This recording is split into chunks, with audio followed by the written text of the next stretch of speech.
En finir avec les 7 idées reçues sur l'alternance et le handicap. Idée reçue numéro 1. L'alternance, c'est pour les jeunes et les moins qualifiés. En êtes-vous sûr?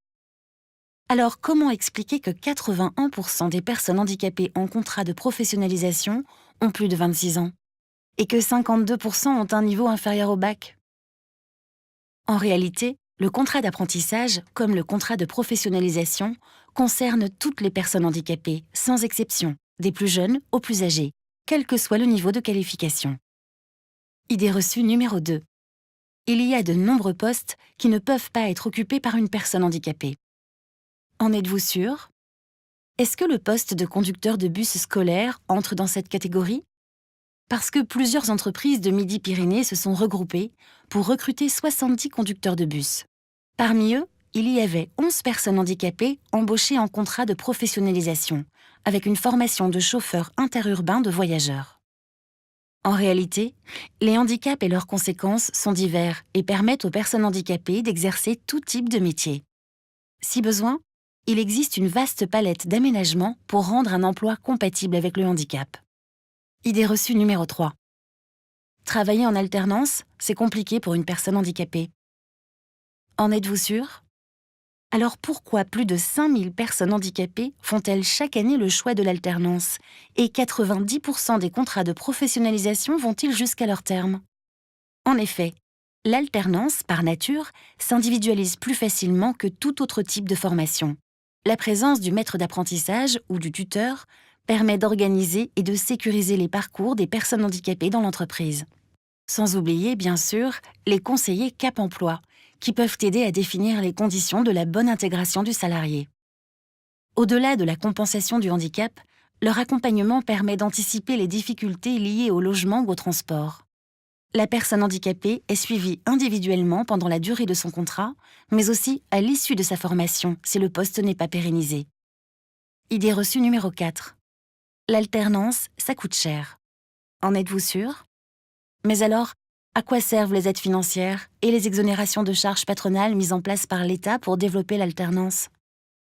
Aides auxquelles s'ajoutent celles versées par l'AGEFIP. Jusqu'à 6 000 € pour la personne handicapée et 9 000 € pour l'entreprise à la signature du contrat.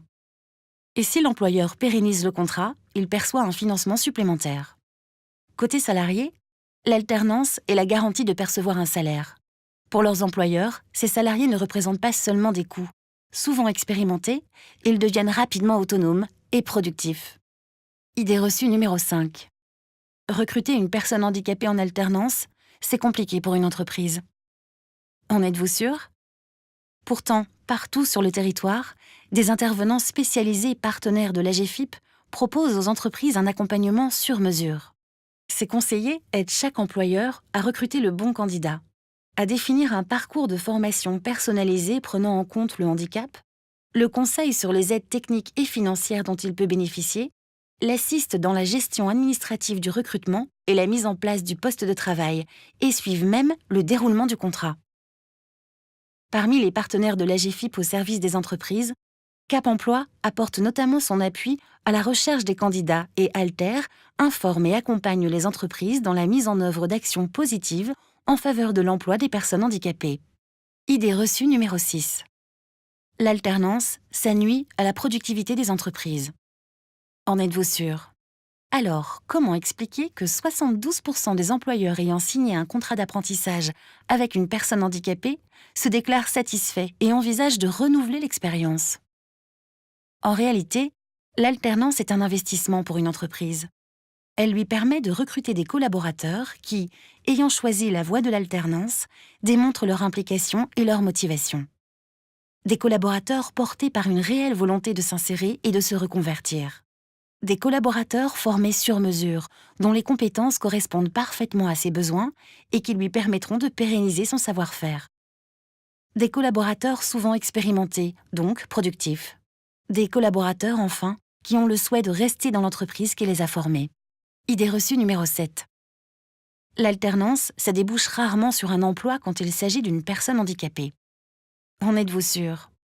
Peut-être ignorez-vous qu'une personne handicapée entrant en contrat en alternance a une chance sur 2 d'être en emploi à l'issue du contrat? En réalité, Si les pouvoirs publics et l'AGEFIP ont donné la priorité à l'alternance, c'est parce qu'il s'agit là d'une voie privilégiée d'accès à l'emploi. Et c'est d'autant plus vrai s'agissant des personnes handicapées. Car l'alternance, qui favorise les apprentissages en situation concrète, est l'un des moyens les plus adaptés pour leur permettre d'obtenir une qualification et un emploi.